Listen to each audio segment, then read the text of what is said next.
Next from Springfield, State Comptroller Judy Baar Topinka kicks off her campaign for re-election and then talks to reporters about pending issues. This runs about 30 minutes. Thank you very much, and let me thank you for the service you've given the people here in Sangamon County, and wish you the best in whatever the future holds. Thank you. Now, I want to reassure you folks, I do lecture at the University of Illinois. I'm not going to lecture tonight. I've actually tried to lecture this lady many times and it never works, so I'm not going to start tonight. I am indeed honored to have the privilege to introduce a longtime friend, an excellent public official, someone who, from her many years in state government, both in the legislative and the executive branch of government, brings something that's very needed in state government. She brings experience and maturity, and I can't think of anyone better to run and hold the office of the fiscal watchdog of the state of Illinois. Now, a lot of people, they don't pay a lot of attention about the controller. They don't think that's a major office. But let me tell you, when you have a state government, you have a governor of the Democratic Party and a legislature controlled by the Democratic Party, they have a little trouble in balancing a checkbook. It's very important who the controller is. And I think there's three words that I would say that we need in a controller. A person to be the fiscal watchdog. And this lady has it in spades. That is a common sense Republican. And the person who best fits that is Judy Baar Topinka. It is indeed my pleasure to introduce someone who really needs no introduction, who knows and is known by, I think, everyone in this state. Someone who has served the people of Illinois to the utmost. A great public servant, Judy Baar Topinka. All right. Thank you very much. Go get him. Oh. Wow, thank you, thank you. Yeah, all right, let's rally.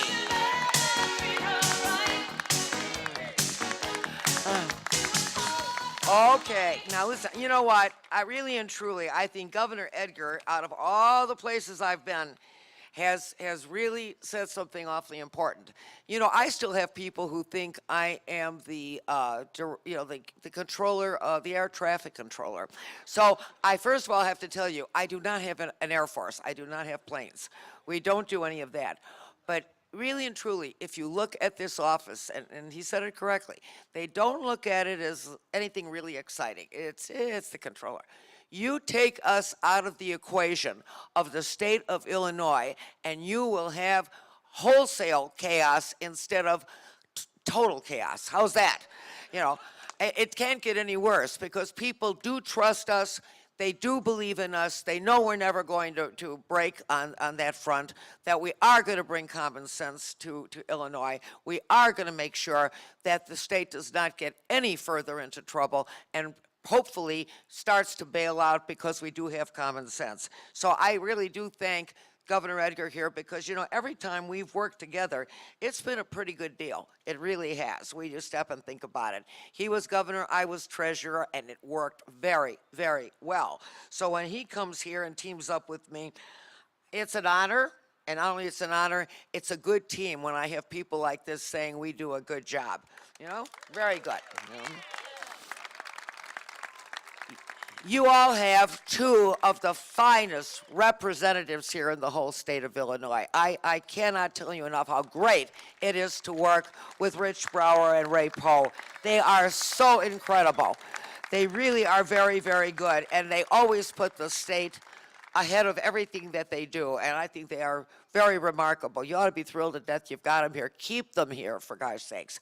Your wonderful, wonderful chairman, Rosemarie Long, whom I've known forever, and she works hard and a thankless job. This is no fun, being chairman of a political party, especially when you're in a state like Illinois and you've got Democrats all over the place. You know, she really does a great job. pulling the party together, making sure we get good candidates out there, making sure our elections work, and she is just terrific. You can tell I've been talking a lot today. I think I could sing Old Man River and do the bass. It's getting very low, very low. And our MC tonight, Neil Williamson, who is probably the top drawer of all law enforcement in the whole state of Illinois. No one is better, and I mean that sincerely. No one is better. And I appreciate the fact that he's retiring, but it kind of breaks my heart to see him go. I really do, because he's just one of those guys that you really count on, and every time you think law enforcement, Neil Williamson. I mean, they've got in the dictionary under law enforcement, there's a picture of Neil Williamson. So that's how good it gets all the way around. He's just wonderful. So to all of you, really, thank you very, very much for coming. I'd like to introduce you to someone very special. You know, we've been on an interesting journey in this state. We've seen a lot, we've done a lot. I think we've brought a lot to the state over the years. I'm only sorry I couldn't take out Blagojevich for you. I really am, because are we going to pay for that one? Oh, my goodness, you know, not nice.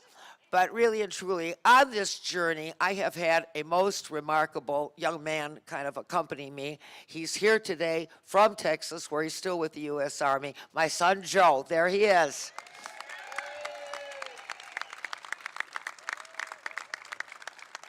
He gets a big hoo-ah. Yeah, there you go. There you go. It's always good, you know, just to have an election just so I can get him home. It's actually, you know, we do an election to get him home. But he's been on this journey with me since he's been 11 years old. I'm not going to tell you how old he is because it makes me look older. But, you know, he has stuffed envelopes. He has walked precincts.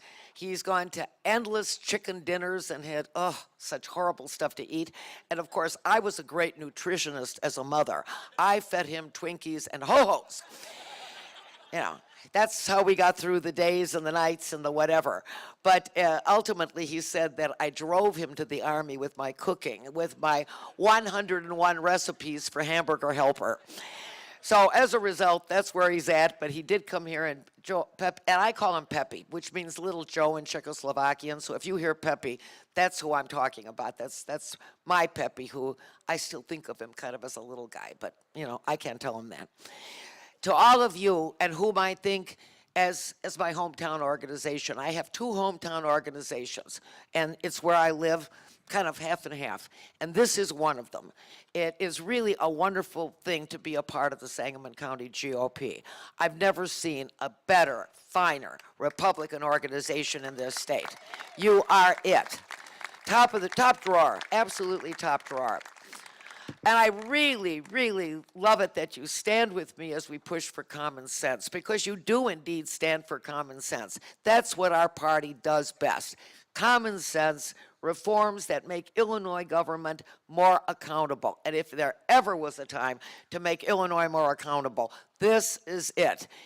I mean, when we see all this going on around us, headline after headline, and mess after mess, and fiscally, I've got to tell you, when I hear about what I call the little minor debt that Jim Edgar talked about today. Oh, I should live so long and have such a minor debt.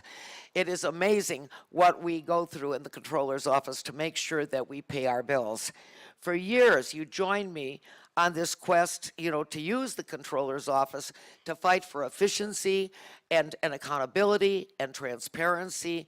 All big words, we sometimes take them for granted, but you know what? We took them to heart. And, you know, as a result, we delivered on every one of those fronts, every one. You know, when our friends, the Democrats, decided that they wanted to recklessly borrow $3 billion, we led the fight to stop it. And I think we ultimately did, and got the word out and the sensitivity to the public that said, you know, when you're in a hole, you stop digging. That's how you start getting out of it.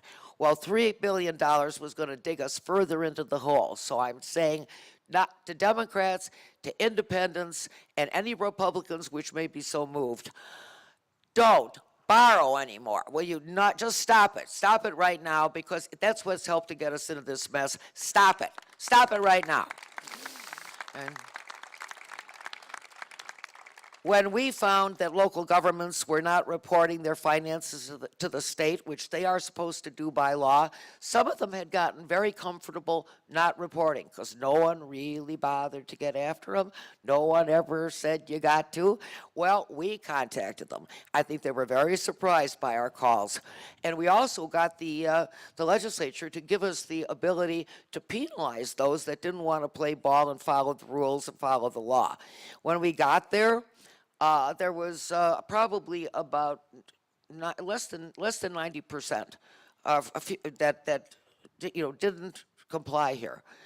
We got it up to 97% now in compliance. We're just about there, 97%. You know, when communities think that law doesn't apply to them, we become whistleblowers, and we will make sure that they do comply, or we're coming for them. That's all I can tell you. We're not going to put up with any shenanigans. If we trip across things that are against the law, we are going to blow the whistle. And you can expect a fiscal watchdog. And in this state, you better have a fiscal watchdog, because it needs it. It needs it. You know, we've led the fight. You can hold the applause and then at the end really goose it, you know? All right? All right. We've led the fight, I think, to make government more efficient. When I came into office, there was absolutely a sea of filing cabinets and boxes with all of these musty old files that I think went back some 30 years. If the press or the public wanted to access them, we had to go on a Columbus discovery method. You know, I mean, it was so messy with this stuff. I often told the folks in the office, if anything ever happened and I had to evacuate the office, we could not get them out because of the sheer volume of garbage that was there. All told, 9,300 cubic feet that was being taken up by the storage of old files that, you know, you pulled one and 10 came out, and it was just not working very well. Now, we've changed all that. Today, the file cabinets are gone, the records are gone, the shredders have been out. They've been out. The taxpayers can access them online. You can see it. You can see them. You can take them yourself. The press doesn't have to FOIA us. All they have to do is look online, and it is right there for their availability. We want to make sure that the press and the public has every bit of information we can give them so they can make informed decisions. They too can be watchdogs. When they see something that they think is a little bit questionable, they'll be able to see it. We go forward, we get it. One of the biggest issues of our day, pensions. What can I say? No one's going to be happy about how this settles out. That's just a fact of life. But I will tell you, they are unsustainable as they are. And I want to make sure that the way they come out, it is done fairly, so we're not throwing anybody under the bus. And I'm really tired of state employees getting beaten up over the fact of pensions. They earned it, they paid for them, they put their money in, and, you know, and I've gone around the state saying this. I'm not just saying this here where we have a number of state employees. I think it is grossly unfair to try and scapegoat state employees who do not make these horrendous pensions that the press likes to write about. These are just good, solid, hardworking people, and I am not about to throw them under the bus. Fact of life. That's just where it's at. I think what we did was kind of helpful. I hope that this commission that the governor has set up picks up on it, uses some of our ideas. We crafted a hybrid plan that provided a floor of security for pensioners, but it took the risk, some of the risks, from the backs of taxpayers. In other words, come up with something fair. It's not going to be great anytime you lose this system, which is really, really a nice system, but again, unsustainable. Everybody's going to take a hit. Let's make it this softest hit we can make it. We do not need a meat cleaver. I don't like the meat cleaver approach at all. And there was at least one bill like that out there that I thought was horrendous and would have caused harm. I'm never going to support that. So along the way, we just try to come up with a little common sense. We stopped sending out checks that cost more to mail than they were worth. people would call us and say, why did you send us a 35-cent check when the postage is more? Why don't you just keep it? I mean, you're just ginning up more waste for the state. Well, okay, we're not doing that anymore. If it's $5 or less, we throw it in the till. If you want it, you got to call us for it. Everything above that, fair and more, and not only that, but we'll direct deposit it. So you're not going to get a check. We're going to save the money. And that's how we've done it. We've done direct deposit. We've done what private industry is doing. We've started using direct deposit, got rid of all the paper, got rid of the check. Eventually, I want this to be a paperless office. We have saved, first month in office, $1.2 million just doing that. Just doing that.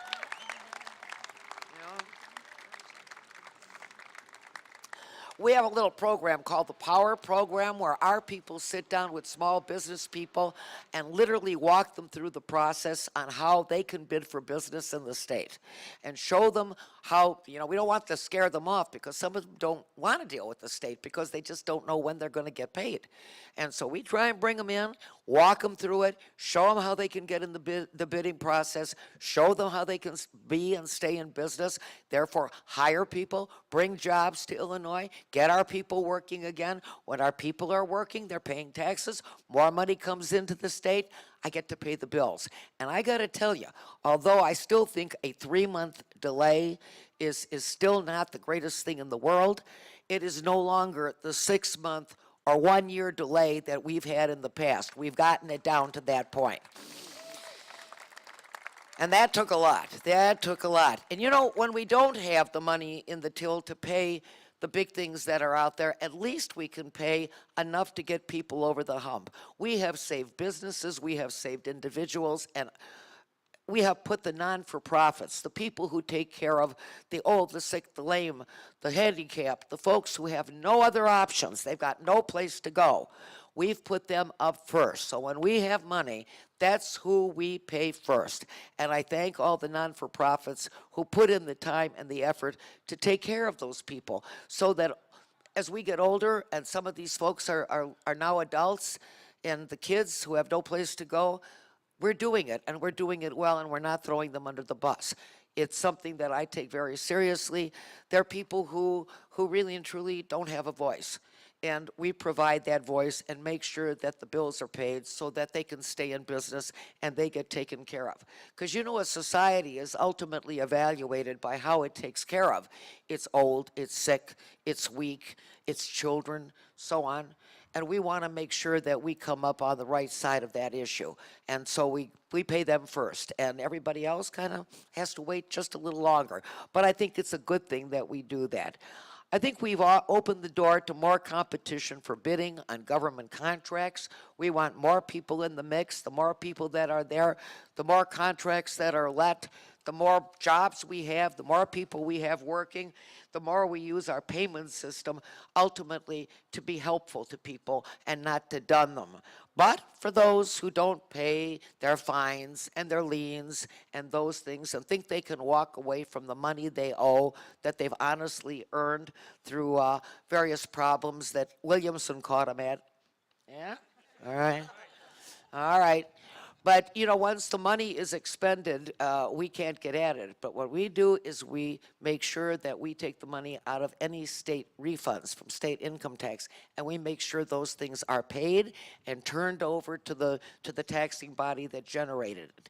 We have given thousands, probably millions now, I would hope, to Sangamon County that we've been able to collect and get back to us a cash-starved city, that we have been able to get to cities all over the state of Illinois who are not able to hire more police and firemen and fix their roads and do all these things because of how rough the economy's been. We've been able to do that very successfully.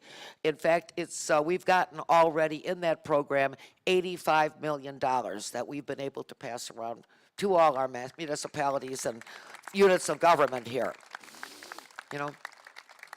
When you stop and think of all of that this little office that holds the state together, sometimes with bubble gum and baling wire, but we hold it together, and we make sure that those payments get out, and we make sure that we don't lose anybody. When you think about that and all that we've done, we're just getting warmed up, just warmed up. More to come. The additional reforms we need to implement, I don't think will be easy. Some we will have to seek legislatively. I know that some of you and I are getting a little older and all that, but we do owe it to the people of the state of Illinois to fight back and make sure that we run our government and we don't let a bunch of folks run it who are running it into the ground. There's running a government, and then there's running it into the ground, and this government is being run into the ground. Very, very bad. Not fair to some of the most wonderful people that are in the United States, the people of the state of Illinois.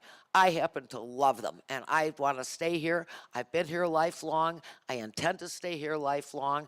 I'm going to be here in Springfield as long as you let me, because I love this city. I really and truly do. I enjoy being here. I like it. Just love to shop here. I love to do all the things. I love, my resale shops. I mean, you always see me over at anything that's where the bargains are with my coupons. Really and truly, I love it here. So for the next 2 months, I'll be laying out an aggressive agenda that I think is going to build on our successes. There's going to be more accountability, more increases in efficiency, more standing up against those who would want to borrow. That's going to be a never-ending fight. And tax policies that are preventing this state from being as good as its people. So I do think we need to lock our arms, Republicans, Democrats, independents, vegetarians, the Dog and Cat Society, whoever wants to come in on it. And we want to make sure that everyone who cares about the future of this state, everyone who wants government to spend less, work better, well, then let's make it happen. There's no reason why it shouldn't happen. Absolutely no reason at all. Let us build on these successes and let us make Illinois proud again. So if you would be kind enough, let me have that vote, put me back in, and you know that the state will be safe. God bless you all. Thank you so much. Both sides have been very nicely. Could you support the Bronner plan? I don't know. I don't know all the fine tuning of it, and I'll look at it.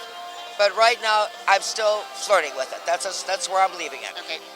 And on pensions, you said you don't want to throw state employees under the bus. No.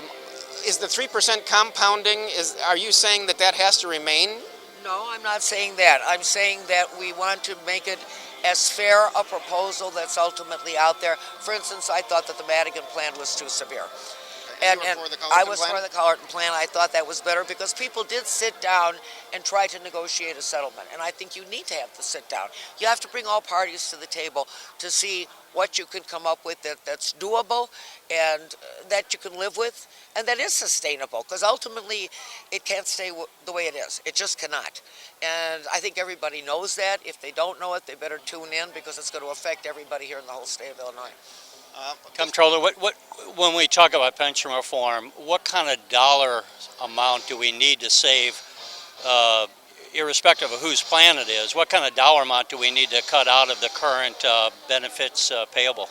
Well, we're going to have billions, that are accounted for here, because it's just way too over the top here now. I can't give you an exact number.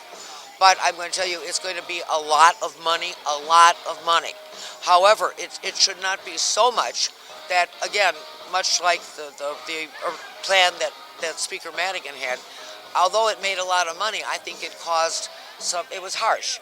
And ultimately, you're talking about folks who are relying on those pensions. And if they're 50 and above, what are they going to do? They can't start over again. They've made book on the fact that and they've done everything right. So they've made book that they're going to have something to live on. I don't want to drive them into public aid where we ultimately wind up paying for them anyway and paying more. And I'm especially worried about teachers because they don't get Social Security and they have to live on a pension. When you stop and think about it, most teachers are still female. They still outlive you guys for whatever reason. And so as a result, you're going to have a lot of elderly women, a bunch of single and widowed women who are going to be at old age, and you want to make sure that you've got something for them to live on. So, you got to be fair. Let me ask, we had talked in the past, and you had mentioned some of the technological changes that you made in your office. You got rid of the filing cabinets. But we've also talked about when you moved into the comptroller's office, as in other state offices, you're dealing with computer systems that were sometimes 25 or 30 years old, so much so that you just couldn't run a modern economy in the way that anyone even at home would be able to do on their home computer. What changes, if any, have you yet been able to make, and if not, are you going to get the funding for new computers? Well, we've been incrementally trying to get new computers, but as you know, they're very expensive. As you also know, we've got some really old computers and old programs that are no longer even taught in high school. So if we don't have the folks to come and work there, even if we have to call them back or find them, because other people don't know how to run them anymore. I mean, we wind up with both problems of programs that are no longer workable, or we have very limited people who can do it. And so we're going to have to get them revised piece by piece, and as much money as I can put into new computers and new equipment, I'm going to do that because we have to have it. This is a major corporation, the state of Illinois. I mean, this is like running GM, for God's sakes, you know? It's major. And to be doing it with something that's akin to an abacus is not really a good way to do it. Is that done? I'm sorry, Bernie, I'll stop. But just as a quick follow-up, is that money come through the governor's office or out of your own budget? Or we'll probably have to do it out of our own budget, you know. So that's why, you know, with all the things that have to get done, we're going to try and do this as much as we can. But I mean, I'm not going to throw the budget into overdrive either. We're very touchy about the money. Very touchy. How many employees do you have now? Right now, about, let's see, 260 something coming or going. And is that about right? That's about right. It's about Okay. right. And are you Is worried? that about right? What's that, employees? 260-ish? Number of employees? Yeah. About 260 somewhere. Yeah, let me get an exact number. Actually, I believe it's a little lower. I'll probably have to get that for you because we've had people come and go and retire. So. And with your party having like these four candidates for governor clashing with each other already, are you worried? You know, there's talk of maybe Quinn will beat Exciting, Daley, maybe Quinn will win again. We're actually 228. 228 employees. Oh, my goodness. Well, there you go. All right. Are you worried about what's happening with your governor's race in your party, and what can be done about that? And are you taking sides? I think it's exciting. Primaries are good for the public. They can be very divisive for a party. So I do worry about all fronts when it comes to that. And I think all our candidates are very good, and I wish them well in their future endeavors. You talked about independents and vegetarians, and it was On just funny dog and because cat, you saw my little dog Neil around was up here saying Republicans are ICANN and Democrats are rats. Well, If you heard that, if you had I did, but I have been one who has always tried to be as inclusive as I can, to try and bring as many ideas from wherever they come from. So I'm not going to probably go around calling people rodents. I probably won't do that. I might sometimes maybe think it, but I won't say it. And I did say that you said this elsewhere today, but are you worried about the party, kind of the split between the moderate and the conservative side? Oh, You know, we always in have the top splits. offices? We always have splits. I mean, that's okay. I think it's somewhat healthy for the party to go to get the tension in there, because ultimately you wind up with some good ideas and the best of both. I'm just a middle ground type person, to the right of the middle, and I like being there. I like being right there because I think it's sanity, and I'm a firm believer in sanity in government. And are you going to beat Sheila, and why? Well, of course I'm going to beat Sheila. I wouldn't be in the race if I weren't going to do that. Because, I mean, I play a mean accordion. That's why. I mean, she plays a good banjo, but I'm louder. Treasurer, you talk about sanity. We're talking the implementation of Obamacare, and now the governor, a year after we reformed Medicaid to cut about $1.2 billion out of it, he's looking to expand the Medicaid rolls by 500,000. Some people tell me, they think that's insanity. Do you have an opinion on this? I am terrified of the approach of Obamacare. I appreciate what I think the president was trying to do. I really, want to see our public have insurance. I don't want people being sick and not having a place to go. But I really do think that Obamacare coming down the track here is going to be a real train wreck. Nobody knows what's in it. Nobody knows how it's going to play out. And for something that's only 2 weeks away to start, and people don't know what to do with it, and so many people don't even know they have to be involved in it or what, and this expansion of Medicaid, that's where are we going to get the money? We can't pay for the Medicaid we have now. What are we going to do when we expand it? So I think we all should just kind of take a deep breath and wonder what's going on here and see how we can possibly handle this. And any thoughts on the Capitol rehab?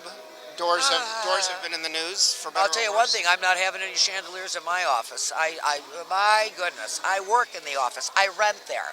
So, you know, I don't have state dinners in my office. I don't need a chandelier. You know, all this was vetted. You know, I mean, what can I say? There is a Space Needs Committee. It was vetted. I think we could have done a little better here in terms of how it came out. You're watching the Illinois Channel, an independent nonprofit corporation formed to provide gavel-to-gavel coverage of Illinois state government and other public affairs events taking place across Illinois.